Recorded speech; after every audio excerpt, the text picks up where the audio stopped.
Hey everyone, this is Michael again, and welcome to the AEW Dynamite review. And of course, this is night 2 of Fyter Fest. We saw night 1 last week, which was live, and this week, night 2 was taped. But overall, night 2 of Fyter Fest, it was a very good show, very enjoyable show. And the matches that we saw tonight was Hangman and Page and Kenny Omega versus Private Party, where the AEW World Tag Team Championship was on the line. Lance Archer versus Joey Janela. We had the Lucha Brothers and the Butcher and the Blade take on FTR and the Young Bucks. And we also saw Colt, Cabana, Grayson, and Brodie Lee, of course, of the Dark Order versus SCU. And in the main event, we saw Jericho versus Orange Cassidy. But overall, the show tonight, like I said, was a very good show. But let's jump right into the review for night 2 of Fyter Fest. So, night 2 of Fyter Fest kicked off with the AEW World Tag Team Championship match. We had Hangman and Page and Kenny Omega versus Private Party, Isaiah Cassidy, and Mark Gwen. And this was a good match. This was a very entertaining match between these guys. Of course, Private Party was put into this match because last week they ended up taking on Santana and Ortiz, and whoever won the match last week, they would get a shot at the World Tag Team titles against Page and Omega. And unfortunately, Private Party ended up coming out with the win. They ended up defeating Santana and Ortiz last week. So this week, they end up getting to face Page and Omega. And like I said, this was a good match, very entertaining match between these guys. And you had the match start off with Kenny Omega and Mark Quinn. They ended up trading some back and forth moves. Omega then took control of the match. He ended up tagging in Page. And Page ended up knocking Isaiah Cassidy off of the ring apron. Page and Omega ended up doing some chops, some back and forth chops on Mark Gwen. We saw Hangman and Page end up landing a fall-away slam. Kenny Omega ended up swinging away at Mark Gwen. Mark Gwen ended up avoiding, and he lands drop kicks to Omega and Page. And towards the end of the match, we had Kenny Omega and Adam Page end up winning the match, where we had Page ended up, or Kenny Omega ended up hitting a V-trigger on Cassidy. And we had the Liga Bomb on Mark Gwen that sent him out to the floor. So Kenny Omega and Hangman and Page end up winning the match. But overall, very good match, very entertaining match from these guys. Now, there was one point in the match where Isaiah Cassidy ended up delivering a moonsault to Kenny Omega out to the floor, which was cool. Mark Gwen ended up going up top, delivered a 450, which was cool. Very entertaining match. So then we saw Joey Janela along with Sonny Kiss versus Lance Archer. And Joey Janela ended up making his way to the ring. This was Joey Janela versus Lance Archer. Janela had Sonny Kiss along with him out there. Of course, Lance Archer had, of course, Jake the Snake Roberts. Janela made his way out without Sonny Kiss. And you had Lance Archer end up making his way out to the ring. He ended up having Sonny Kiss over his shoulders. And he launched Sonny Kiss into Janela. So he had Archer end up beating up Joey Janela on the floor. Janela ended up coming back, ended up landing a drop kick to Lance Archer. And out came a table from under the ring, in which Joey Janela ended up setting it up on the floor. Janela ended up grabbing a chair. He ended up looking to climb the top turnbuckle with the chair.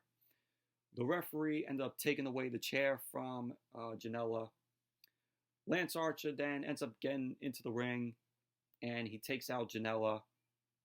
He ends up choking Janela over the top rope, chops Janela across the back, and we saw Archer end up delivering German suplexes. Sonny Kiss ended up getting on the ring apron. Sorry about that, but I was saying, Sonny Kiss was on the ring apron. He was getting in a distraction. Janela ended up throwing punches, and he ended up throwing lariats and knees to Lance Archer. And Archer then just shoved Janela into the ring apron. We had a point in the match where Jake the Snake Roberts was up on the ring apron with his bag. Jake the Snake Roberts was distracting the referee. Janela ended up hitting a cannonball senton. Sonny Kiss ended up hitting a 450 splash to Archer, which was really cool. Janela ended up going for the cover. Archer ended up kicking out at 2. Janela then ended up going back up to the top.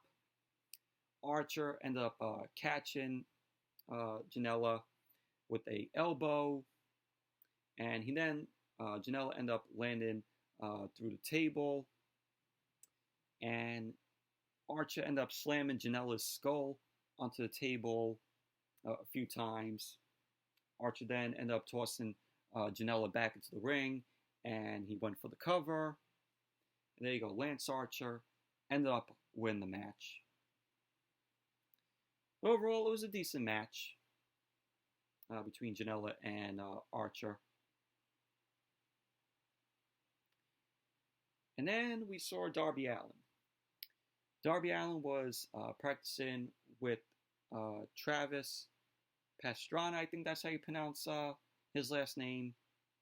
And it just showed Darby Allin doing his coffin drop from up high somewhere into a foam pit.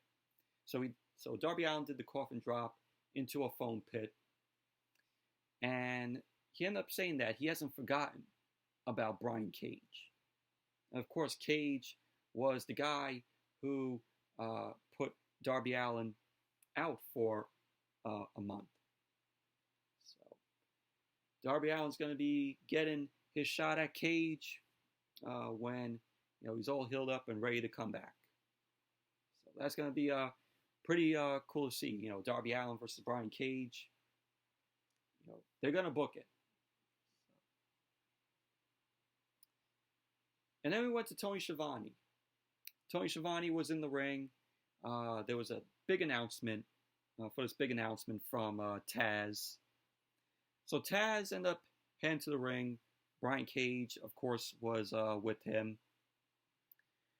TAZ ended up getting on the mic, and of course, when TAZ gets on the mic, we all have to stop what we're doing and listen to what he has to say, because the guy still knows how to cut a good promo. I've said it before. The guy still has it cutting promos.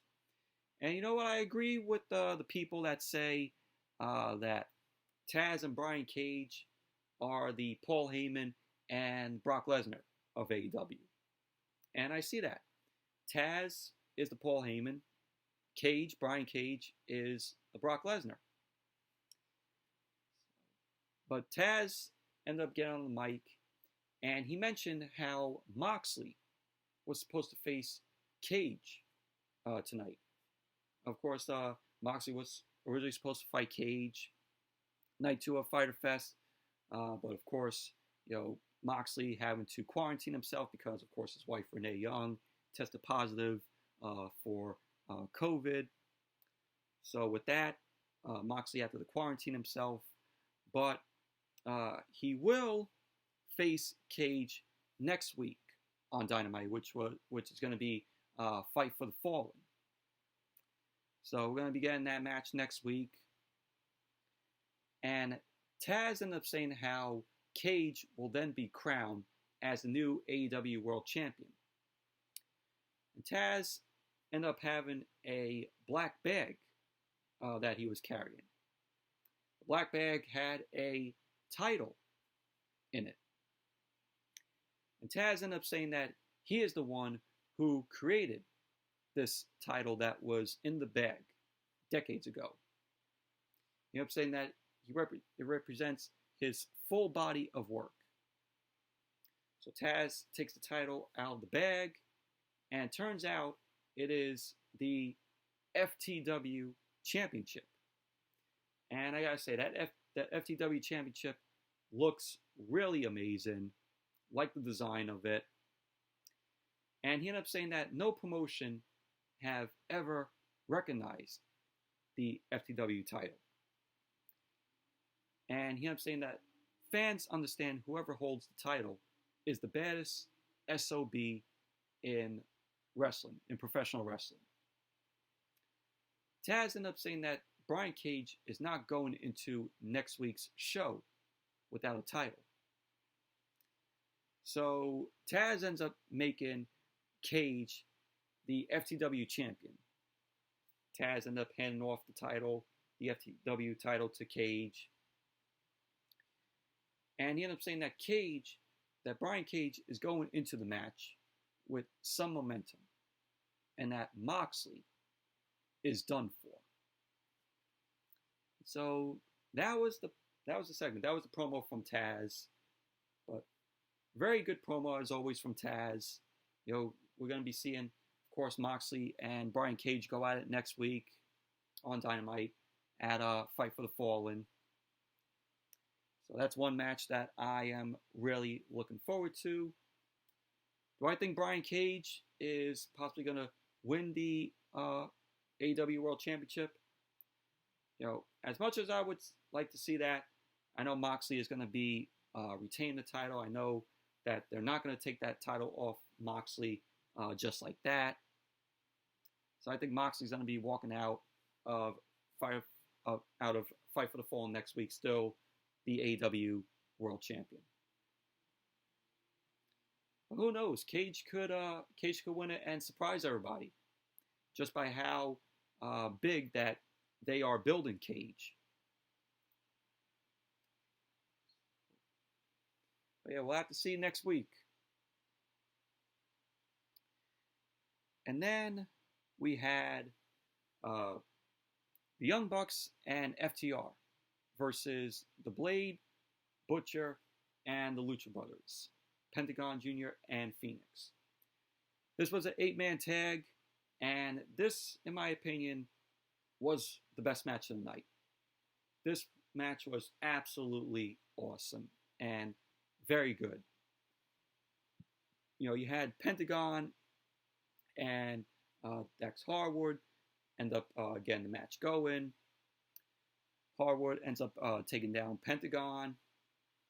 And we had Dax Harwood end up taking in Cash Wheeler. Harwood ended up getting back in there. And we saw Shawn Spears and Tully Blanchard. They were watching from the stands of the Daily's Place. We went back to the ring. Pentagon was chopping away at Dax Harwood. Pentagon ended up tagging in Phoenix. Both Pentagon and Phoenix were beating up on Harwood. Pentagon ended up delivering a diving stomp to Harwood and a kick to the back of Harwood's head. We had the Young Bucks end up tagging in. They end up landing some moves. And we had Nick Jackson end up hitting a Hurricanrana on Phoenix, which of course looked really cool. So Matt Jackson then was in the ring. He was taking out everybody. He ended up doing a standing sliced bread on Pentagon. He ended up slamming Phoenix to the ground. Matt then delivered a crossbody on Butcher and the Blade on the floor. So he ends up going back to the top, hits a elbow to Phoenix. We had Wheeler and Nick Jackson do the Goodnight Express on Phoenix, which was cool. FTR was looking to put away Phoenix, but the Butcher ended up taking Wheeler off the apron. And at the end of the match, we had Pentagon and Phoenix pick up the win. They end up slamming Matt Jackson. So Blade, Butcher, Phoenix, and Pentagon Jr. end up winning the match. But overall, this was the best match of the night. This was a very entertaining, good match. Was really liked seeing FTR and the Young Bucks tagging together, being a team, and everybody, including me, are still waiting until we see that match, FTR versus the Young Bucks. We all want to see it, and hopefully that'll be a future match. Hopefully they do it this year, but you never know. And when that match takes place, Young Bucks versus FTR, without a doubt, that will be the match of the year. Can't wait to see it until they book it and have a very good build around it.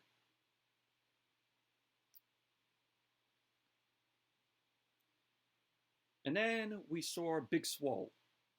Big Swole ended up walking into the Daily's place. Alex Marvez was there. Marvez ended up telling Big Swole that she can't enter the Daily's place.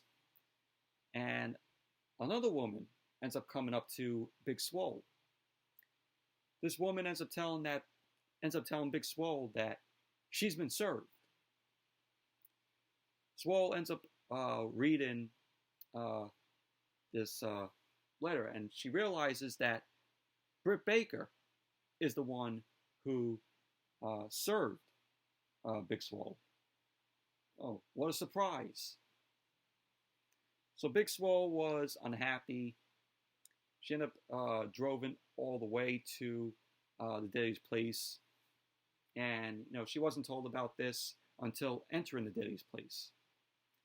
So this further progresses Big Swole versus Britt Baker whenever Britt Baker is fully healed and she can compete again.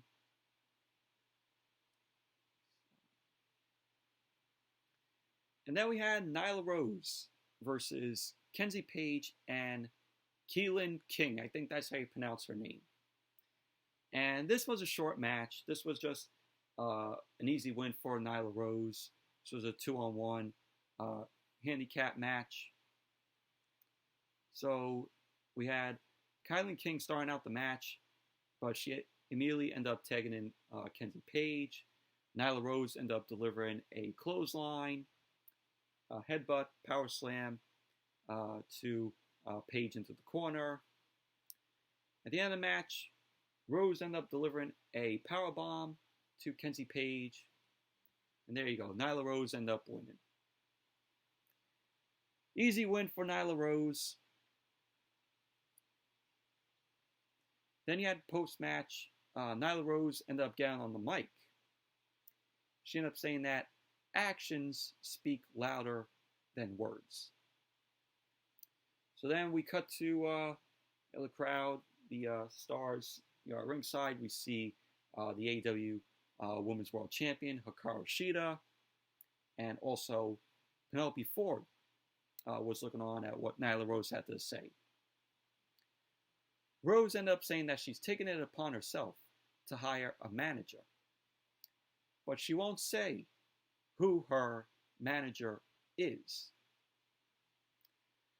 And Nyla Rose ended up saying that, she notes everyone with the manager is finding success in AEW. She ended up saying that she will be the women's champion very soon. So we saw Hikaru Shida ends up scolding at Nyla Rose, and Nyla ended up heading to the back. And pretty much that was basically that. But who knows who Nyla Rose's manager is? But hopefully, it'll be a good manager that she chose. Don't know who it is. Don't know who it could be. If you guys want to take a prediction, leave your comment down there in the comments. Who you all think who is Nyla Rose's manager?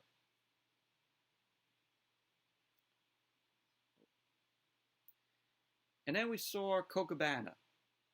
Colt Cabana showed what happened earlier in the day, where he had a hematoma on his side, which he was thrown into a barricade by someone, and they ended up saying that Colt Cabana was still able to compete tonight.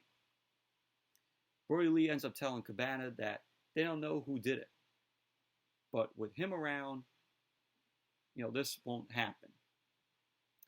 And Brodie Lee ends up telling Colt to head out to the ring.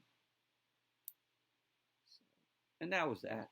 So Colt Cabana, of course, still competing in the match tonight, along with Brodie Lee and Stu Grayson, which unfortunately it was the next match. So we had SCU, Scorpio Sky, Frankie Kazarian, Christopher Daniels versus the Dark Order, Brodie Lee, Stu Grayson, and Colt Cabana. And this was a pretty good match, in my opinion.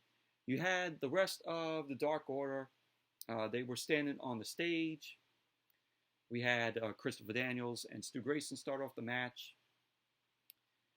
SCU was working over Stu Grayson. Grayson ended up tagging in Cabana. Scorpio Sky ended up squeezing, Colt Cabana's side, and Colt Cabana immediately went to the rope for a break. Brodie Lee was shown cheering on Cabana. Cabana ended up eating a kick to the face. He ended up sending Scorpio Sky into the ropes. Stu Grayson ended up throwing a kick to Scorpio Sky's back. And everyone was getting involved now. You saw Frankie Kazarian ends up jumping to the outside. Ended up taking down Silver and Reynolds. And at the end of the match, you had Colt Cabana, Brodie Lee, and Stu Grayson end up winning the match, where you had Brodie Lee end up delivering a discus lariat to Christopher Daniels. Brodie Lee ended up telling Stu Grayson to tag in Colt Cabana. So Stu Grayson ends up tagging in Colt Cabana. So Colt Cabana ends up coming in, goes for the pin on Christopher Daniels. There you go. Cabana, Brodie Lee, and Grayson win the match. Overall, it was a good match, in my opinion. And then the commentators end up announcing the matches set for Fight for the Fallen next week. So, for next week's Fight for the Fallen, we are going to be seeing the AEW World Championship match. Jon Moxley versus Brian Cage, which hopefully that will be the main event. And we're having the TNT Championship Open Challenge continue, where Cody is going to challenge somebody else for his TNT Championship. We're going to be seeing the Lucha Brothers, Pentagon Jr. and Phoenix take on FTR, Dax Harwood, and Cash Wheeler, which that's going to be a really good match. And then we're going to have the Elite, Kenny Omega and the Young Bucks, Matt and Nick, take on the Jurassic Express, Luchasaurus, Jungle Boy, and Marco Stunt. So we're going to be seeing all that next week at Fight for the Fallen on Dynamite.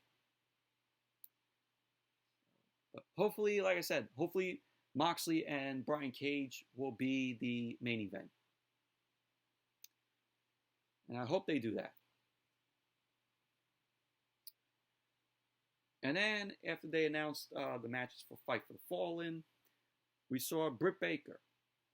Britt Baker was sitting near the commentary booth. And we see Big Swole shows up in disguise.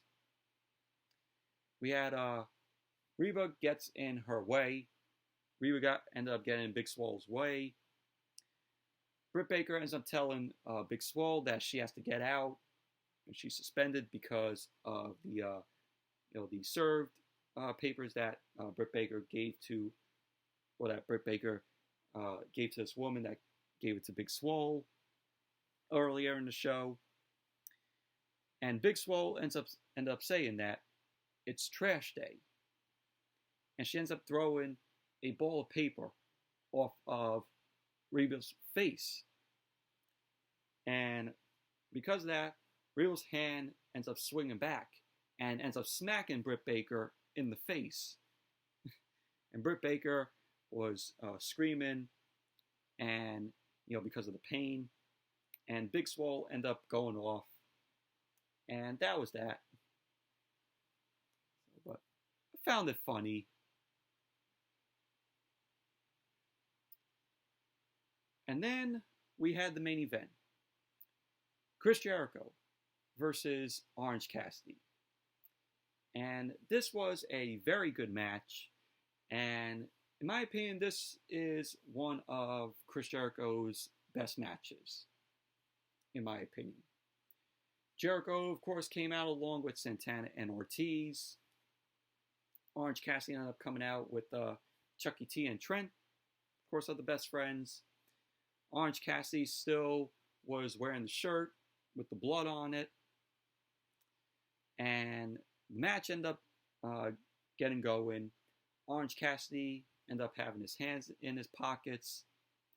And with that, he ended up headbutting Jericho.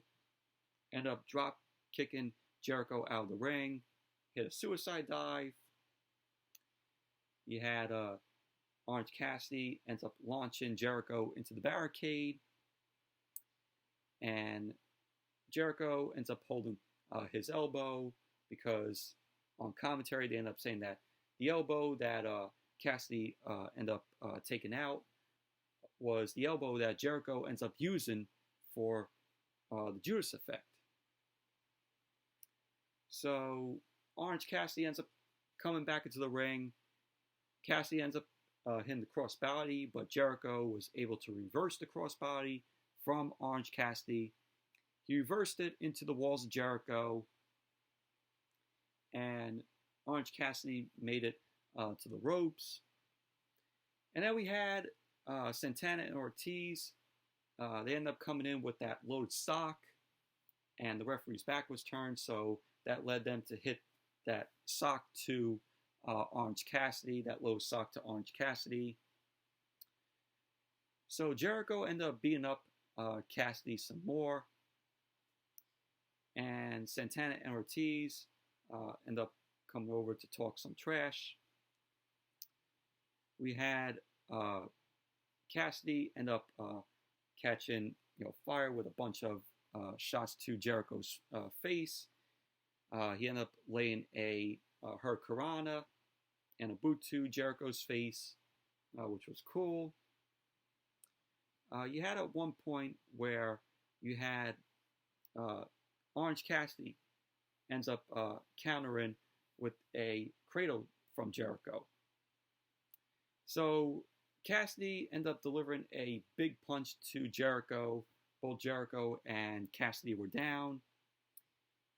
And as Cassidy tried to make his way back up, Santana then ended up throwing a bunch of orange juice in Cassidy's face. And that's why you saw the orange juice stain in the center of the ring, right there. And the best friends, Chucky T and Trent, end up running to the ring to clear Santana and Ortiz out. And the referee was distracted. He was looking to the outside with what was going on. Jericho ended up taking his bat Floyd, and he ended up hitting the bat to Cassidy's face, delivers the code breaker, goes for the cover to Cassidy. Cassidy ended up kicking out. So Cassidy ended up running into a back elbow from Jericho. Jericho hits the lion salt. Cassidy ended up moving out of the way.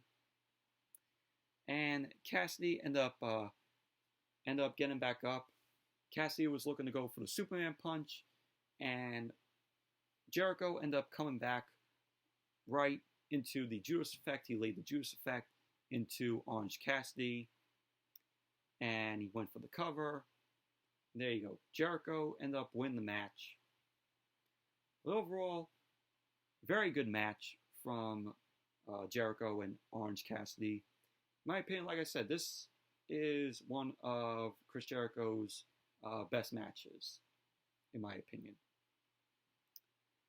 So, and that was how Dynamite ended. That was how Night 2 of Fyter Fest ended. But very good show, very entertaining Night 2 of Fyter Fest. So, and then next week, we look forward to Fight for the Fallen. But anyways, that's it for the Dynamite review. Thank you all for watching. Hope you all enjoyed this review. And definitely give the video a thumbs up, comment, subscribe. And there will possibly not be a SmackDown review this Friday. But who knows? If I do a review Friday, it will be up late. If not, hopefully it will come out on Sunday. So just have to wait and see, because I'm working late on Friday. So, but anyways, thank you all for watching. Be sure to give the video a thumbs up, comment, subscribe, and I will see you all later.